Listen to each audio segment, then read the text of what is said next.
Welcome, my dear students, for chapter 14 of this book. And now I will share the screen back because things are some of aspects we need here to know. We'll talk here about the product because we said the marketing mixer for product, price, place, promotion.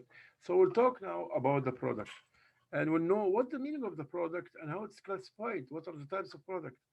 Product is any goods or services. So when we talk about the goods and services. And before that, I said the goods are tangible, but services are intangible. The other thing that the goods are, you can store it, but you cannot store the service.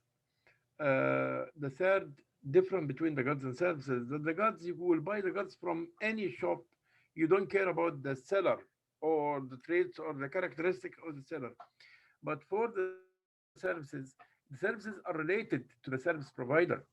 So every service is related to the provider. Before you go to a doctor, you will ask about the doctor's reputation, how far he is good. Is he good in treating his patients, this and that? So a teacher, there is a good teacher and a bad teacher, and so on. So services are related to its provider, but goods are not related to its provider. Those are the difference between goods and services. So the product is any goods or services along with its perceived attributes and benefits. So the product is that any goods and services that will satisfy a consumer needs, that creates a value for the customer, create the value through satisfying his own needs. We'll go now to the what are the types of products, and this is very important. We have three types of products actually. All goods like the paper as example, goods, anything like the computer, the hardware, this cup is something solid or something is touchable or whatever. And we have also both goods and services like the restaurants. In the restaurants, you go, you have the service of providing you the meal, but the meal itself is goods because you can touch it. But the applying the meal and affording the meal is a service. So those are both goods and services. And the third kind of product is all services. Like as example, the TV programs or whatever, or the computer applications, those are all services. Or teaching, or treatment, all those are services. So those are the classifying consumer products, unsold product that are either unknown to the potential buyer or are known, but the buyer does not actively seek them. This was called unsold product. The consumer does not know anything about this kind of product, or he know, but he doesn't care. Convenience products, relatively expensive. Convenience, like the soap, like the match, like the cigarettes, all those things, which is very close. When you go to the supermarket, you will find it close by the cashier point. Those we call it very convenience. It's a cheap. The frequency of your buying from it's too much, require little shopping efforts, and are the newspaper and are purchased routinely without planning. You don't plan for it. You just go whenever you're missing something, salt, sugar, all this things that repetition is that the frequency is so high, and you buy from it little amounts, little by little. You don't buy huge amounts of it. The third kind of products are shopping products.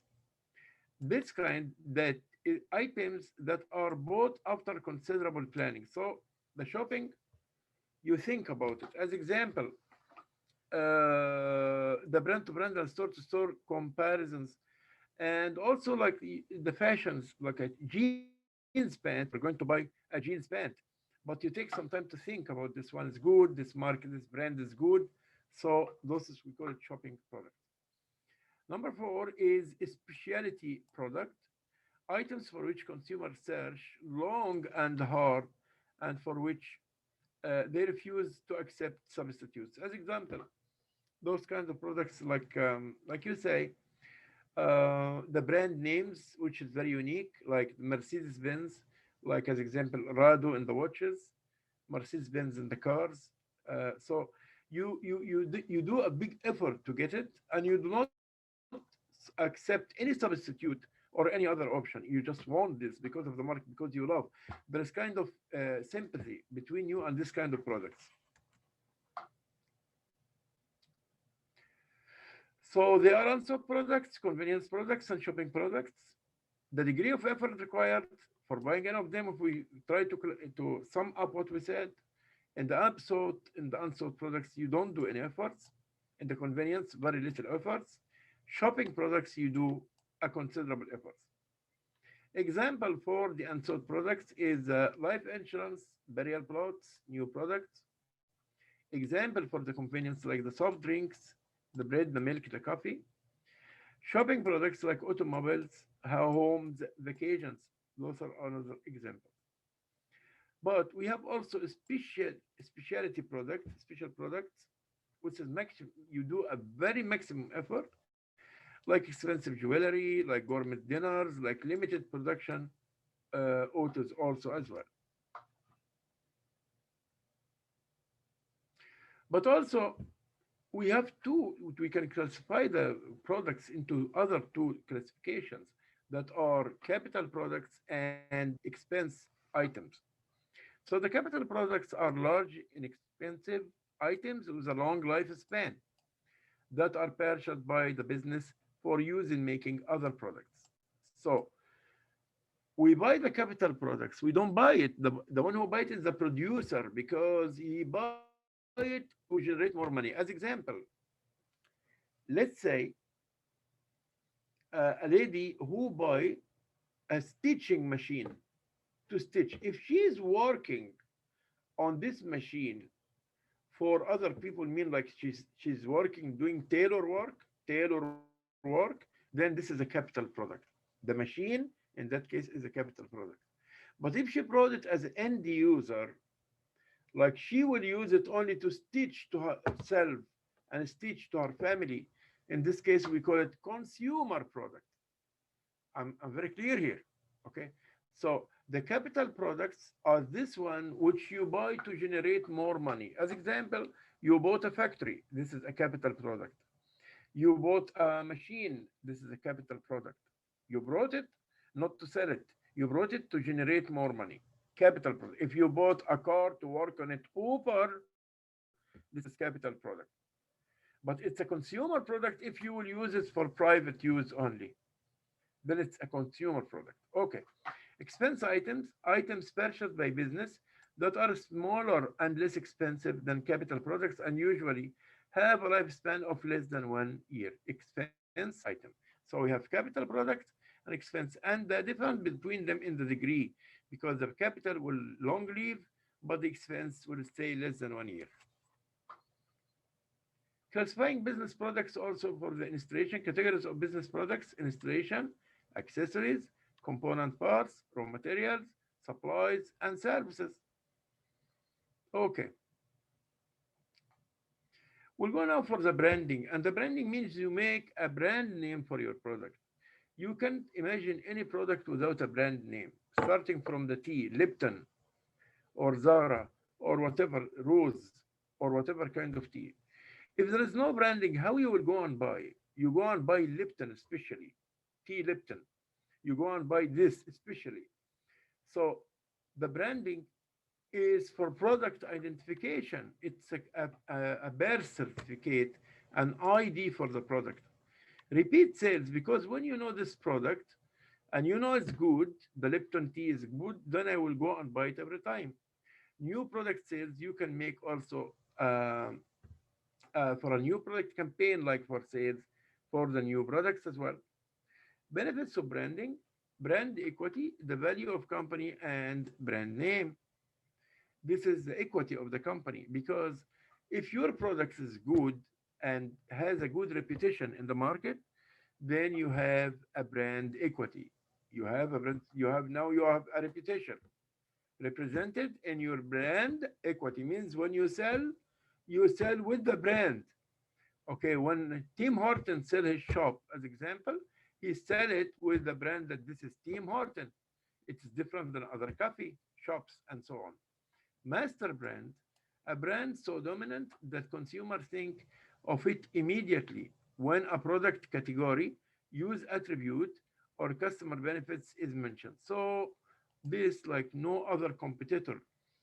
Only this is what comes in the head of the consumer when you think about this product. Nothing else. He got even no way to compare. This only what comes to it. As example, you are going to buy from the market some things. Okay, I will buy Lipton tea, and I will buy basmati rice, and I will buy blah blah blah. So you don't think about any other kinds. If you didn't find Lipton tea, then you start to think about buying another kind. But in your brain in that moment, that you will buy only Lipton tea.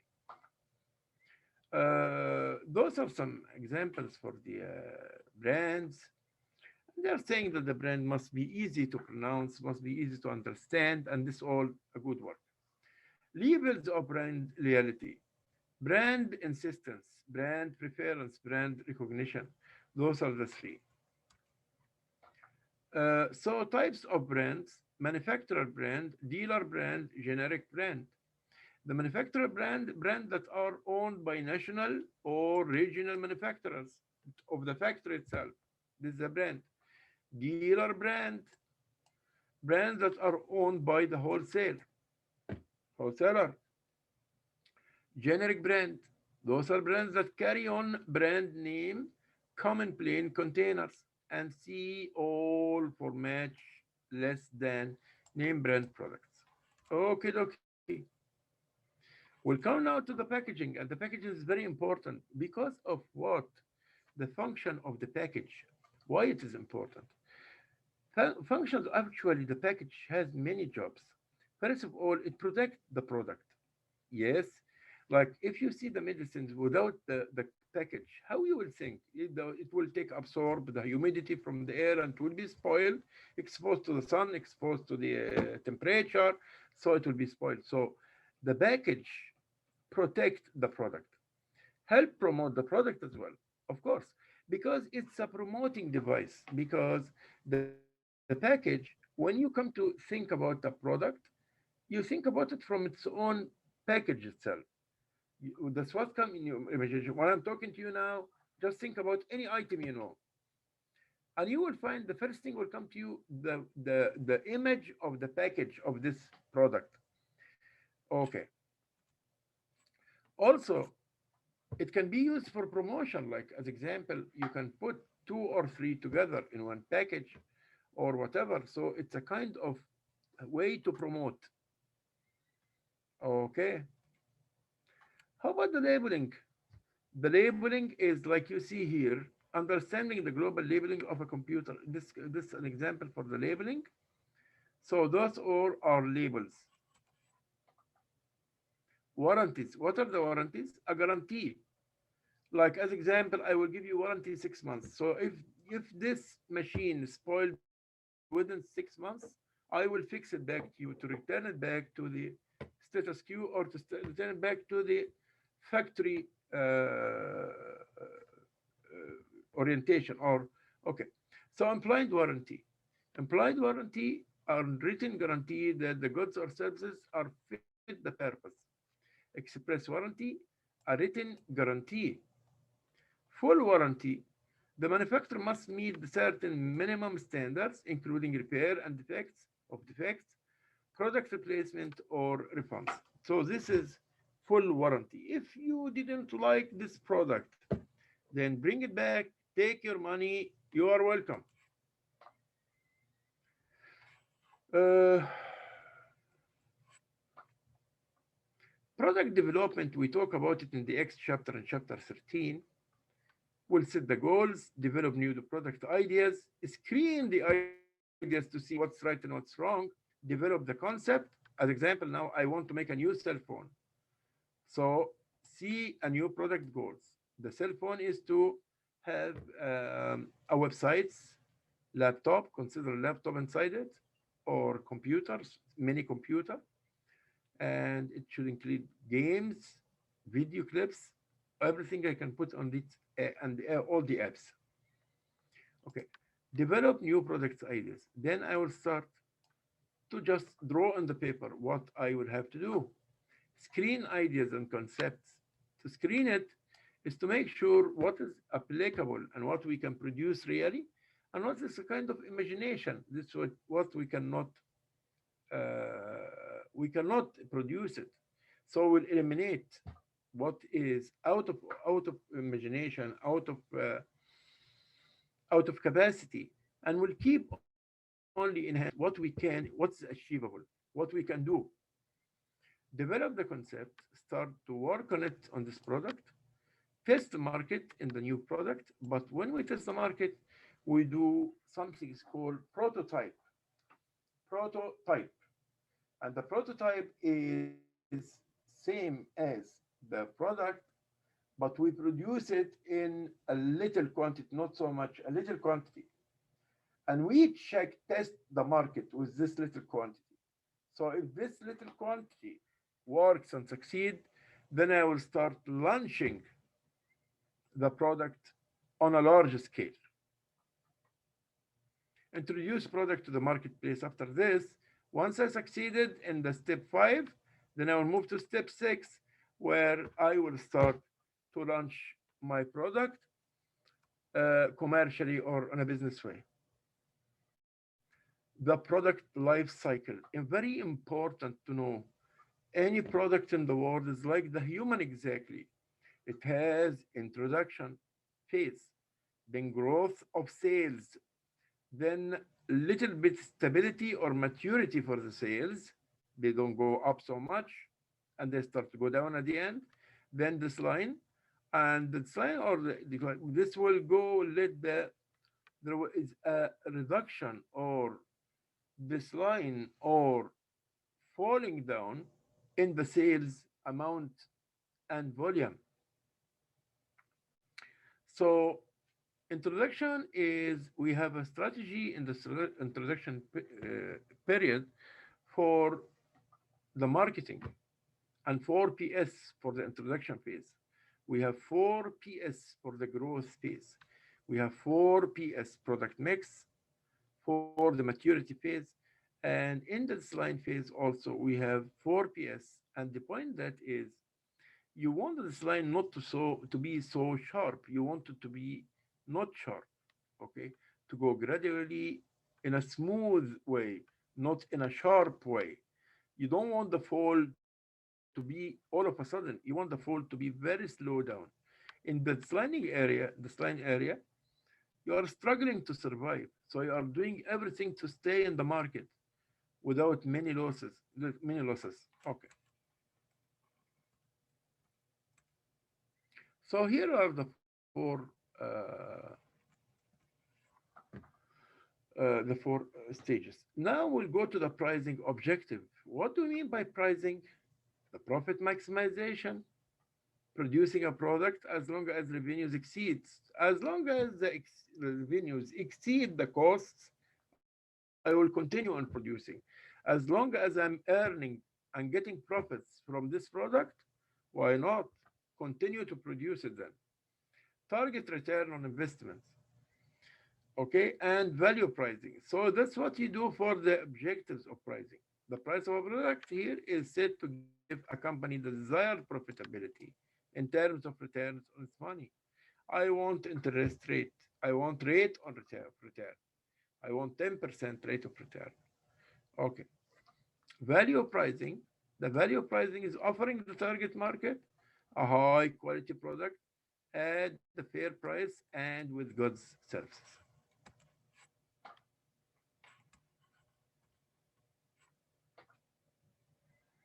There's two ways for setting prices by the managers.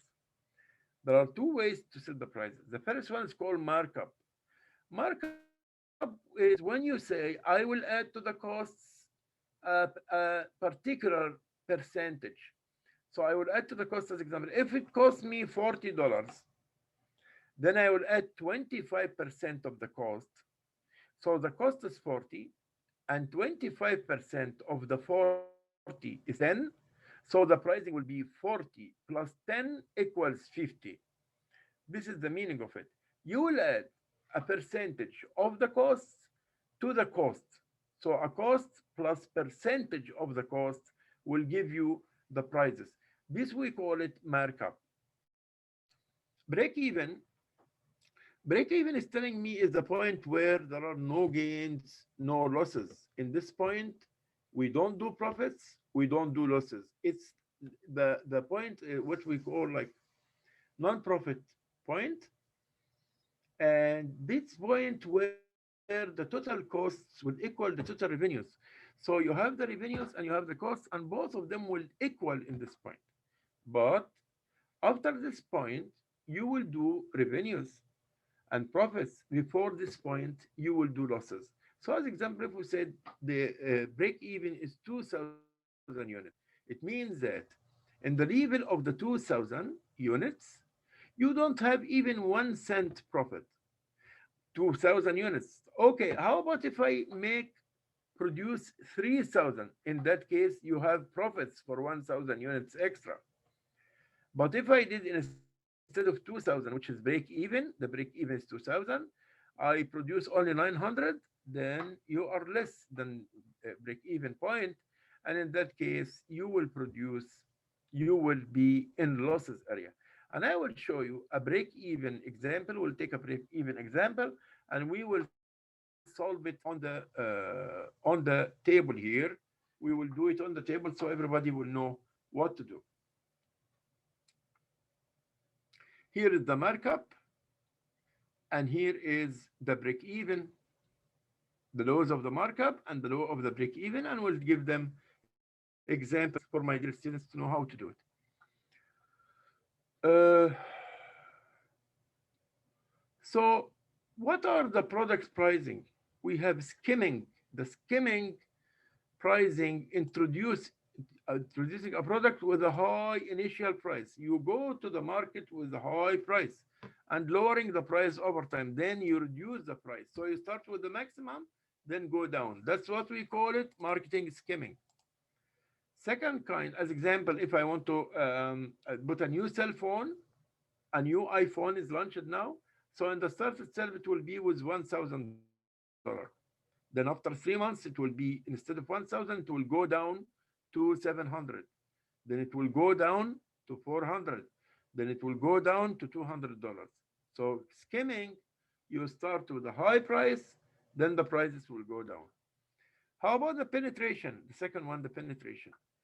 Selling new products as a very low price, and actually this is a kind of dumping because you start with a lower, very low price so that you will domain the market. You will have a big share of the market slide. So this is some people think this is non-ethical way, and there are anti-dumping trends in the whole world because this is unfair trade. Selling new products as low prices in the hope of achieving a large sales volume. There are leader pricing, and this is we follow a very big company which is doing the pricing, so we do like them. So if Toshiba, as example, is pricing its cell phone or TV with $100, so you will say, okay, they are leader for me, they are a benchmark, so I will do like them. Pricing products below the normal markup or below cost to attract customers to store where they want otherwise shops. Bundling, grouping two or more related products together and pricing them as a single product. As example, and this is also in the promotion, the bundling in promotion. Odd even pricing, setting a price at an odd number. The odd numbers like 1, 3, 5, 7, okay, to connote a bargain, and at the even number to suggest quality. Okay. Prestige pricing, increasing the price of a product so that the consumer will perceive it as being of higher quality. Yeah, as example, you go and say every cheap is expensive. You say like this, every cheap is expensive. To philosophize what you want to do, that you want to do what? You want to sell with a high price. You want to show that sometimes they call it ostensive, the marketing, which means that you are, when you show the high prices, when you price your product to the high prices, the people will say, oh, this is with a very big value. This is a very good, it's very good quality. Why don't you buy it? Because they're expensive always with a high quality. Okay,